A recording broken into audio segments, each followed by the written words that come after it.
Coyez d'avoir organisé cette réunion d'information. Donc je tenais à le remercier personnellement et tous les membres de l'association AISA et tous ceux qui travaillent au sein de cette association et que je vois fréquemment puisque je suis présent en général une fois par semaine à l'association. আপনাদের সবাইকে স্বাগতম এবং আইসার যতজন সদস্য আছে সবাইকে শুভেচ্ছা জানাই। Alors je vais profiter de mon intervention pour voir avec vous quelles sont les conditions pour être naturalisé français. Et si jamais vous avez été ajourné ou rejeté de cette demande, quels recours sont possibles pour contester la décision? আজকে সে কিছু কন্ডিশন নিয়ে কথা বলবে যে ফরাসি জাতীয়তাবাদ পাওয়ার যে কন্ডিশনগুলো সেগুলো নিয়ে যদি আপনারা কোনো সময় অ্যাপ্লাই করে থাকেন বা রিজেক্ট হয়ে থাকেন এটার উপরে হুকুক বা আপিল রিআপিল করার কি কন্ডিশন হইতে পারে। Alors, ce ne sont pas des conditions qui sont strictes, parce que parfois des gens vont être naturalisés même s'ils ne respectent pas une de ces conditions, mais c'est quand même mieux de les remplir. যে কন্ডিশনগুলো এগুলা এত বেশি কঠোর না, কিন্তু কোনো সময় দেখা যায় যে কন্ডিশনগুলো সবগুলো না মানলেও কিছু কন্ডিশন না থাকলেও জাতীয়তাবাদী দিয়ে দেওয়া। Alors, la première condition, évidemment, il faut être majeur, il faut avoir plus de 18 ans, mais si vous avez des enfants, vous pouvez le préciser à la préfecture, et si vous obtenez la naturalisation française, votre enfant, s'il est mineur, et en principe s'il vit avec vous depuis au moins 5 ans, pourra être naturalisé français. প্রথমত জাতীয়তাবাদী পাওয়ার জন্য আপনি বালক হইতে হবে এবং আপনার যদি কোনো বাচ্চা থেকে থাকে যারা 18-র নিচে, আপনি যে সময় জাতীয়তাবাদী পাবেন তো আপনার ছেলে যদি আপনার যে বাচ্চারা তারা যদি ফ্রান্সে বিগত 5 বছর ধরে যদি থেকে থাকে তাহলে তারা জাতীয়তাবাদীর জন্য আবেদন করতে পারে। Deuxième condition, très stricte en général, il faut 5 ans de présence en France de façon régulière, c'est-à-dire avec un titre de séjour. যেটা স্ট্রিক্ট কন্ডিশন যেটা হলো গিয়ে যে ফ্রান্সে বৈধ অবস্থায় আপনারা 5 বছর থাকতে হবে একটা séjour উপরে। Un point important, toutes vos années donc où vous avez été présent en France, mais si vous n'aviez pas de papier, ça ne compte pas pour la préfecture. যদি আপনারা ফ্রান্সে থেকে থাকেন বিগত 5 বছর ধরে কিন্তু আপনার কাছে কোনো জাস্টিফিকেটিভ বা কোনো প্রমাণ থেকে না থাকে যে আপনি বিগত 5 বছর ধরে ফ্রান্সে ছিলেন তাহলে আপনি এটা করতে পারবেন। Ça peut même jouer négativement contre vous. Je vous prends un exemple. Imaginons quelqu'un, par exemple du Bangladesh, qui est entré en France en 2010. Il n'avait pas de titre de séjour et il obtient son titre de séjour en 2019. 19. Il entre en 2010 et il obtient par exemple en 2010. যেমন একটা উদাহরণ দিবে যে ধরেন 2010-এ একজন লোক আসলো বা একজন বাংলাদেশি আসলো ফ্রান্সে অবৈধ অবস্থায়, সে 2019 সালে séjour পাইলো। Il demande sa naturalisation en 2024, donc ça fait 5 ans qu'il a un titre de séjour, mais la préfecture en général rejette cette demande puisqu'elle va dire vous avez séjourné irrégulièrement sur le territoire français il y a trop peu de temps, trop récemment. Ce qui fait que pour des personnes qui n'ont pas eu de titre de séjour, qui ont vécu en France sans titre de séjour, 5 ans avec un titre de séjour ne sera pas toujours assez pour être naturalisé. Parfois il faut 7 ans, 8 ans, sinon la préfecture rejette.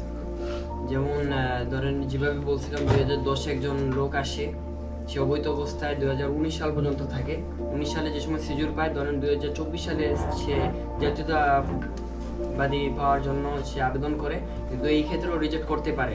কারণ এটা করার কারণ হলো গিয়ে সে বৈধ অবস্থায় কিন্তু ফ্রান্সে কম সময় ছিল অবৈধ অবস্থার থেকে, কোনো সময় এই ক্ষেত্রে 7-8 বছরও আপনার প্রেজেন্স obligatoire.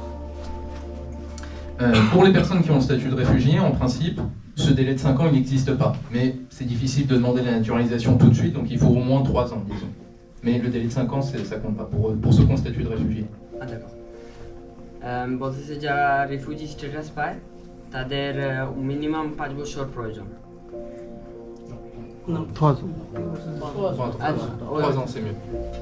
যারা রাজনৈতিক আশ্রয় পায় তাদের জন্য 3 বছর। Autre condition, c'est le niveau de langue.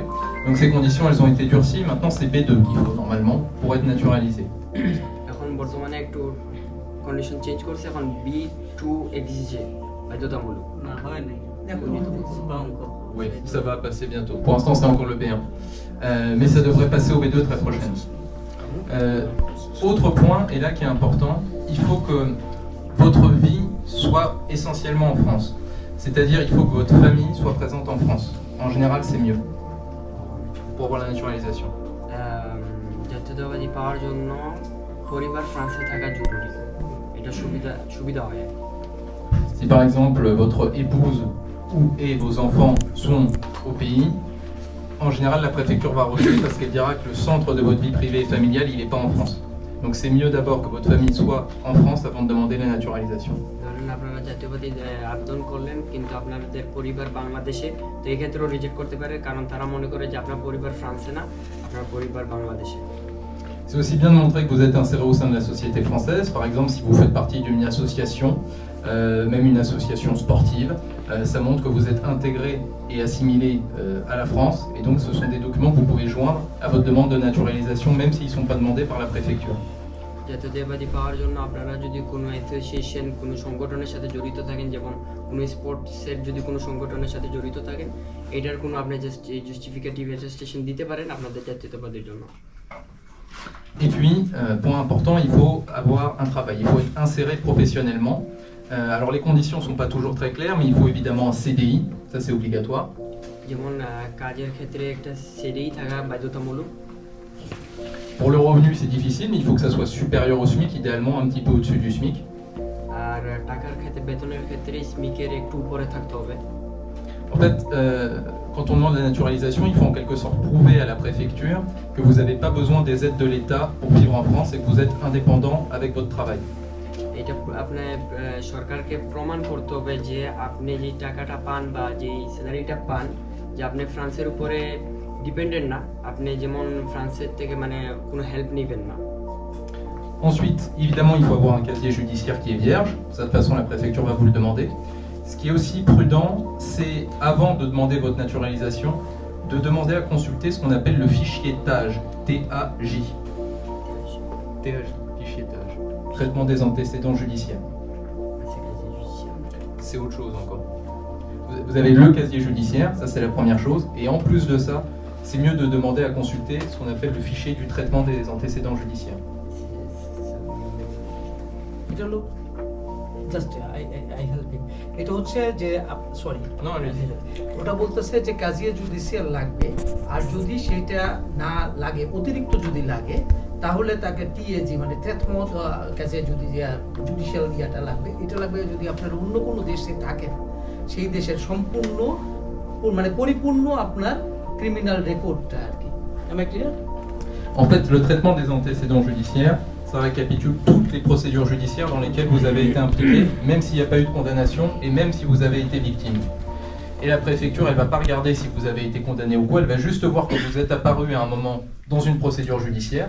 Peut-être que vous avez été innocenté, peut-être qu'il n'y a pas eu de poursuite au final, mais parfois elle va rejeter la demande de naturalisation pour cette raison. Donc c'est plus prudent avant de demander la naturalisation de vérifier qu'on n'a rien, aucune mention dans ce fichier. ধরেন যেমন আপনাদের কোনো সময় আপনার উপরে কোনো মামলা হইলো কিন্তু এটা কোনো শেষ হয় নাই, ধরেন আপনি এটার উপরে নিরপরাধ প্রমাণিত হইলেন, তারপরেও কোনো সময় ক্ষেত্রে দেখা যায় যে ওইটার কারণ বিষয়ে তারা এটার উপরে রিজেক্ট করে থাকে।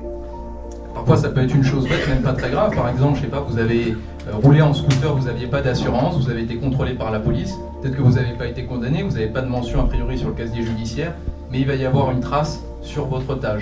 যেমন ধরেন আপনারা স্কুটার চালাইতেছিলেন, ইন্স্যুরেন্স ছাড়া পুলিশ ধরলো এবং আপনাদেরকে একটা ফাইন দিল, এটার ক্ষেত্রেও আপনাদের উপরে এইটার উপরে রিজেক্ট করতে পারে। এটা কাজে জুডিশিয়ারে না লেখা থাকলেও আপনাদেরকে এটার উপরে রিজেক্ট করতে পারে। Autre point évident.